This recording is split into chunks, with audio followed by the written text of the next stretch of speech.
Donc, je vais juste vous lire les consignes, puis quand j'aurai terminé, vous pourrez commencer. Donc, le temps commence à être calculé dès que l'un d'entre vous débute la présentation. La durée de la présentation doit se situer entre 13 et 15 minutes. Une pénalité de 1 point par tranche de 30 secondes manquante ou excédentaire vous sera imposée. Le décompte du temps vous sera fait à l'aide de cartons lorsqu'il restera 10 minutes, 5 minutes, 1 minute et 30 secondes. Et le décompte des 10 dernières secondes sera fait à l'aide de mes mains. Lorsque votre présentation sera terminée, les juges auront droit à une période de questions de 5 minutes. Donc, c'est prêt? Petite question.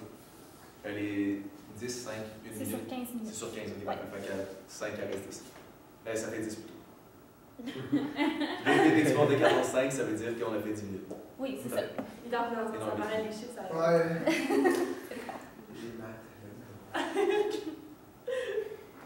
Est-ce que ça vous est déjà arrivé d'aller à un match sportif, que ce soit pour vos enfants, pour votre frère, pour vous, tout simplement, puis d'arriver à la game, puis finalement, le match est annulé? Le match est annulé parce qu'il manque une équipe, on perd par forfait, mais ça arrive à tout le monde. Ça arrive à moi, ça arrive à Marie-France, ça arrive à Marie-Charlotte. Puis, aujourd'hui, entreprise, mon club sportif offre justement une solution. Je me présente, Christophe Audelacoste, voici Marie-France Andrew-Beaulieu, puis Marie-Charlotte Hamel, et on va vous parler de la solution Mon club sportif. Pour mettre en contexte, oui, je l'ai mentionné, il y a deux types selon nous, il y a deux types de volets. Le MCS, qu'on peut appeler pour abréger un peu la présentation, va aller beaucoup sur le compétitif ou le récréatif. D'abord, on va voir l'avantage pour le compétitif, c'est qu'on va utiliser une plateforme qui est un média entre différentes équipes. On va voir un club que c'est très varié, plusieurs équipes, une plus grosse gestion que si on va avec juste le récréatif. Donc, un club interne, on veut savoir les présences, qui va être là, qui ne va pas être là, est-ce qu'on peut le remplacer facilement? C'est vraiment l'objectif qu'on voit dans les deux sens. Puis les avantages qu'on va en tirer dans les deux volets plutôt. La problématique. Aujourd'hui, on a eu le mandat, comme toutes les équipes qui ont présenté devant vous, c'est de vous présenter un plan stratégique qui va permettre à mettre en phase donc, une expansion vers le Canada anglophone de l'entreprise. C'est ce qu'on a décidé de faire aujourd'hui, naturellement, d'où le mandat. Donc, d'aller chercher un marché anglophone puis de briser la barrière qui vous empêche présentement d'accéder à ce marché-ci. Bien sûr, il y a différents types de grosses potentiels qui ont été identifiés. La principale, donc la principale, tout simplement, c'est les efforts marketing sont insuffisants. Donc, de notre point de vue, de l'analyse qu'on a pu en tirer, il faut une plus grande présence marketing, tout simplement. Que ce soit présentement par le bouche-oreille, qui n'est pas suffisant. Le bouche-oreille, ça a deux côtés. De un, oui, on peut partager une bonne expérience, mais aussi on peut partager une mauvaise expérience. Si on regarde avec les statistiques, avec les chiffres qui ont été tirés, sur les 420 000 nouveaux utilisateurs qui ont été pendant 2 ans, aujourd'hui, il n'y a que 75 000 membres.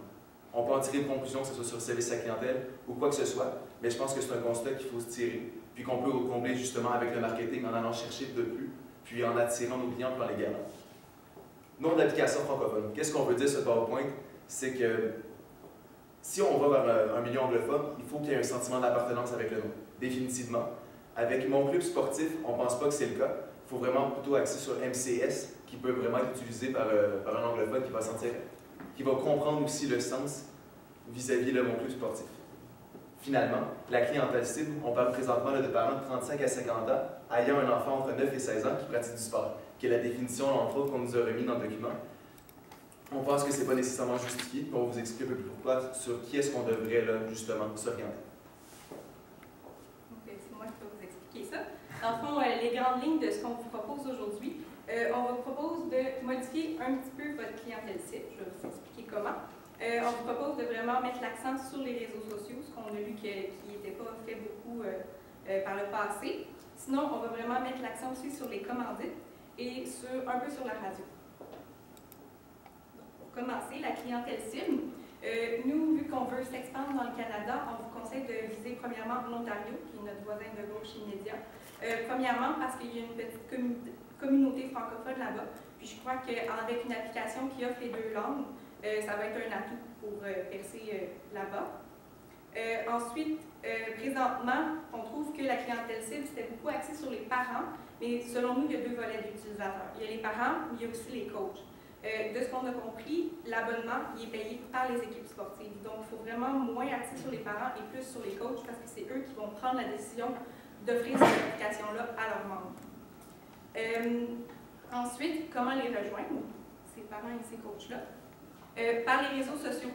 De nos jours, les réseaux sociaux sont vraiment omniprésents dans toutes les familles modernes. Les parents d'aujourd'hui, oui, ils ont pas mal tout Facebook entre 35 à 44 ans. Là. Facebook, ça fait 10 ans que ça existe, donc il y a 10 ans, ils étaient dans la vingtaine, donc la plupart ont Facebook aujourd'hui. Cette catégorie de personnes-là, je les trouve particulièrement intéressantes parce que c'est ceux qui vont beaucoup utiliser leur mur pour partager les choses qu'ils aiment à leurs amis. Comme par exemple, ils ont vu une recette sur Facebook, ils l'aiment, ils la partagent à leurs amis, ils n'ont pas peur de partager tout ce qu'ils aiment aux gens, puis ils ne se restreignent pas du tout là-dedans. Puis on trouve qu'on a lu qu'il y avait un blog sur le site par rapport à mon club sportif, on a trouvé ça vraiment intéressant. Parce qu'on trouve avec ça, on pourrait apporter le côté plus pour aller rejoindre les parents, faire des articles sur comment gérer le fait d'avoir 4 enfants qui font 4 sports différents, comment gérer son horaire, comment gérer son alimentation, quoi faire pour aider son enfant dans ses sports, puis faire des articles comme ça. Puis si on les partage sur la page Facebook, ça intéresse les parents, il y en a une bonne quantité qui vont ensuite les partager à leurs amis, puis ça va faire de la visibilité pour l'application. Un autre côté de Facebook qui est très intéressant, c'est les publications qui sont sponsorisées. On trouve que ça serait vraiment intéressant, quand il y a des compétitions, de faire un rayon autour de la compétition où il y a une grosse masse de publicité sur l'application. Parce que quand les gens ils vont voir leurs enfants compétitionner, qu'est-ce qu'ils font quand ce n'est pas leur enfant qui passe? Ils sont sur leur téléphone, ils sont sur Facebook, ils s'occupent en attendant que ce soit le tour de leur enfant. Fait qu'on trouve que si la publication est vraiment axée sur ce rayon-là, tous les gens qui vont être à la compétition, c'est sûr qu'ils vont avoir vu un peu l'application puis comment la télécharger. Un autre aspect sur lequel on voudrait miser, c'est vraiment les commandites. Donc, premier aspect à qui on aimerait fournir des commandites, c'est vraiment plus les fédérations sportives, ceux qui organisent des compétitions. Donc, c'est ceux qui ont main mise puis qui ont le contact direct avec ceux dont on parlait tantôt, les coachs puis les organisateurs de compétition. Dans le fond, ce qu'on aimerait créer, c'est la possibilité pour les organisateurs de créer la structure de leur compétition avec l'horaire, qui joue quand, à quel moment dans le tournoi au courant de la fin de semaine. Puis par la suite, au lieu que les 22 entraîneurs aient à insérer chacun leur tour l'horaire de leurs équipes dans les matchs manuellement, tout le monde pourrait simplement aller sélectionner la compétition que l'organisateur a créée. Puis après ça, ça fait en sorte qu'ils ont directement le lien puis qu'ils peuvent aller, puis ça se connecte dans leurs équipes à eux. Fait que de cette manière-là, ça fait en sorte qu'au moment de faire la publicité, puis au moment où les organisateurs ils transmettent les informations aux équipes, bien, ils peuvent simplement partager le lien, puis ça fait connaître énormément l'application, puis ils peuvent partager cette publicité-là, puis cette visibilité-là, pour dire aux entraîneurs puis aux gestionnaires, bien, vous avez simplement à aller downloader l'application, cliquer sur le lien, puis la structure de la compétition est directement là, puis elle peut être dans votre profil de mon club sportif. Donc ça, c'est le premier aspect, plus compétition. Durant ces mêmes compétitions-là, on aimerait ça aller offrir des abonnements gratuits à certaines équipes gagnantes à des compétitions qu'on ciblerait. Donc ça serait une manière, ben oui, donc, de les encourager dans leurs efforts, mais ça fait connaître l'application, puis ça crée une visibilité, puis une espèce d'engouement, puis après ça, ben, ça les incite à les garder. Donc on avait opté plus pour un abonnement gratuit de 1 an pour qu'ils aient le temps de l'essayer, puis de vraiment voir l'application, c'est quoi, puis après ça, les inciter à rester avec nous pour le futur. Éventuellement, on veut renforcer ce lien-là qu'on a avec les équipes sportives, donc aller encore plus près, sélectionner plus précisément des équipes étoiles qui servent souvent pardonnez-moi mon anglicisme, de role models pour les plus jeunes, pour les autres équipes des ligues d'un même sport, puis en ayant de la publicité sur leurs vêtements, sur leurs articles promotionnels, ça fait connaître le brand, puis ça fait en sorte que les autres se disent, ben crime, eux autres sont vraiment impressionnants, on aime leur gestion, puis ils utilisent ça, pourquoi moi je ne l'utiliserais pas moi aussi? Donc ça c'est notre aspect plus commandite. Oui, vas-y. Oui, je voudrais me permettre un exemple de compétition parce que vu qu'on veut viser l'Ontario, quand on parle de compétition récurrente, c'est par exemple dans le cheerleading, il y a la compétition, c'est les nationaux, ça s'appelle. C'est à chaque année, puis il y a vraiment un gros engouement par rapport à cette compétition-là. Je crois que, admettons, en commanditant une équipe ou en commanditant, en allant chercher les organisateurs des nationaux, si on peut avoir une visibilité sur cette grosse compétition-là, après ça va être connu par les équipes de l'Ontario. Après ça, ça peut rencontrait. Parce que la compétition est à Niagara Falls. Oui, c'est ça. Niagara Falls. Excellent. Puis, notre dernier aspect de notre stratégie, c'est les publicités radio. Puis ça, c'est vraiment pour essayer d'aller rejoindre la plus grande masse, le monsieur, madame, tout le monde, qui est pris dans le trafic de 5h à 7h, puis qui est donc bien stressé parce qu'il faut qu'il se dépêche, faire les lunchs, ramasser les kids, faire le sac de sport, puis être à l'aréna à 7h20, puis on n'est pas sûr si on va arriver à temps. Fait que c'est vraiment d'aller rejoindre les parents, puis aussi ceux qui sont dans les ligues de garage, puis qui pourraient être intéressés, comme Christophe l'a dit tout à l'heure, par l'aspect qui est plus récréatif, gestion des présences dans l'équipe, puis de pas qu'on ait de joueurs manquants. Donc ça, c'est vraiment plus l'aspect plus radio, de rejoindre un large spectre d'auditeurs. Le budget, donc on avait un budget alloué de 20 000 $. Là-dessus, on l'a séparé selon les 4 parties de notre stratégie qu'on vient de vous présenter. Premièrement, les réseaux sociaux, principalement pour Facebook. On a alloué un 2 500 $ pour la publicité sur Facebook. Comme on dit, nos compétitions, 10 000 $. C'est vraiment le gros aspect de notre stratégie. Donc, c'est là qu'on met la partie principale de nos fonds. Les abonnements gratuits, on avait 100 abonnements gratuits à 50 $ pour les équipes gagnantes des compétitions, donc 5 000 $, puis 2 500 $ pour la radio. Un petit échéancier maintenant, pour être sûr d'arriver fin prêt à la saison estivale 2018. Il ne faut pas perdre de temps, il faut commencer maintenant. Donc, décembre-janvier, c'est vraiment d'approcher les fédérations puis les organisateurs de compétition. Ce genre de grosses compétitions d'envergure-là, ça se prépare d'avance. Donc, les préparatifs sont déjà commencés. On veut aller chercher des ententes de partenariat avec eux, puis régler ça pendant qu'ils sont encore dans les préparatifs, pas être trop dernière minute. Mois de février-mars, on se concentre sur les entrevues radiophoniques. Donc, avant les inscriptions pour les ligues d'été, que les gens aient un petit rappel, puis que quand ils viennent pour s'inscrire, ils ont déjà entendu de l'application Mon Club Sportif. Ils ont déjà entendu parler de l'application Mon Club Sportif. Mois de mi-juin, là, c'est vraiment la grosse partie du travail qui commence. Puis là, c'est la présence aux compétitions. On est sur le terrain. On a parlé des publicités Facebook lors des compétitions, des événements. On est présent, on sponsorise, on donne nos abonnements. Puis les réseaux sociaux, c'est vraiment en continu. C'est de maintenant à durant les événements. Il faut travailler sur le blog, faire les publications, puis les publicités durant les diverses compétitions. Oui.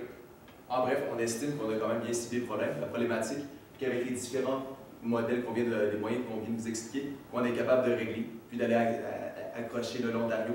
Effectivement, comme on l'a vu encore une fois avec les chiffres, lorsqu'on a ciblé le Québec dans les dernières années, on a touché l'Ontario qui est une région qui est tout simplement à proximité. On espère faire la même chose. Donc, en prenant l'Ontario, toucher Manitoba, puis l'Ouest, effectivement, donc le mot va se passer naturellement. C'est l'objectif. Donc, c'est sûr qu'on vous recommande fortement d'axer sur le marketing.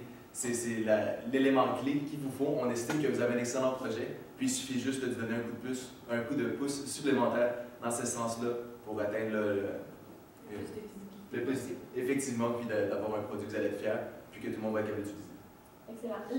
Un autre point qu'on disait important dans notre stratégie, c'est garder un bon suivi tout au long de l'échéancier des statistiques. Donc, voir si nos méthodes marchent vraiment, puis pouvoir réajuster le tir en temps réel. Donc, les statistiques de nos réseaux sociaux, puis de téléchargement de l'application. Puis après ça, on voit si les stratégies qu'on a mises en place fonctionnent. Si ça ne fonctionne pas, mais on peut réajuster le tir. Puis quand on arrive à l'été, ben, on n'a pas de grosses surprises dans nos statistiques.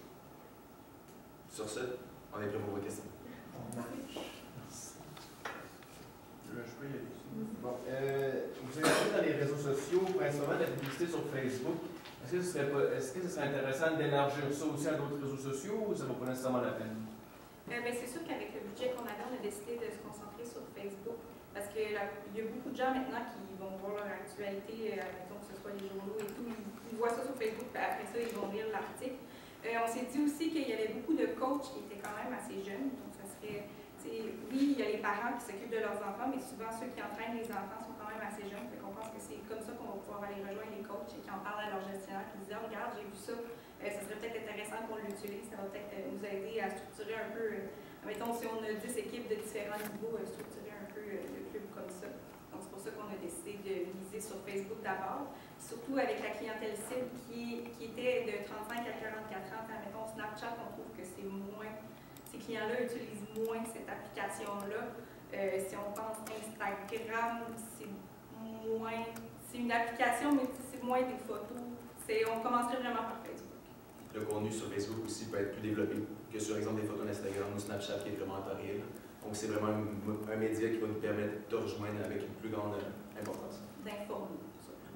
On commence par faire connaître le produit, il faut vraiment informer sur ce que c'est et comment ça fonctionne. Les exemples de contenus que vous parliez tantôt à partager, c'était des contenus sur comment gérer mon horaire, tout ça aux parents. Vous disiez que la problématique aujourd'hui, c'est qu'on parle toujours aux parents, mais on parle jamais au coach. Ça serait quoi qu'on fait pour parler au coach? Parler au coach, on pensait plus à la présence, vraiment, la présence lors des compétitions, puis le lien à travers les différentes fédérations. Fait que c'est d'être sur le terrain, puis d'aller les voir, puis leur parler de l'application. Je pense que c'était vraiment ça comme notre stratégie. Puis le Facebook, en effet, c'était pour essayer de travailler les deux en parallèle. Donc, pas délaisser un des deux côtés, continuer quand même nos efforts qu'on fait avec les parents, avec les réseaux sociaux, avec Facebook, mais après ça, aller sur le terrain, aller lors des compétitions pour rencontrer les entraîneurs, les gestionnaires d'équipes sportives. Puis, on ne se le cachera pas qu'il y a quand même plusieurs parents qui sont aussi coachs la plupart du temps. C'est des choses qui arrivent aussi.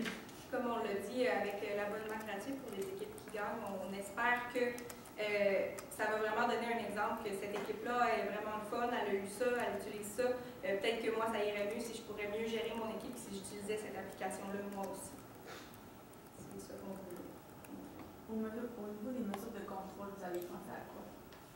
Vous validez ici vos stratégies françaises? On avait pensé vraiment, dans le fond, deux sortes de tracking. Là. Le tracking sur Facebook qui est déjà offert. Là. Donc, les publicités, le nombre d'abonnements sur notre page Facebook, le nombre de clics, dans le fond, est-ce que nos publicités fonctionnent, le nombre de vues sur le blog, puis ces affaires-là.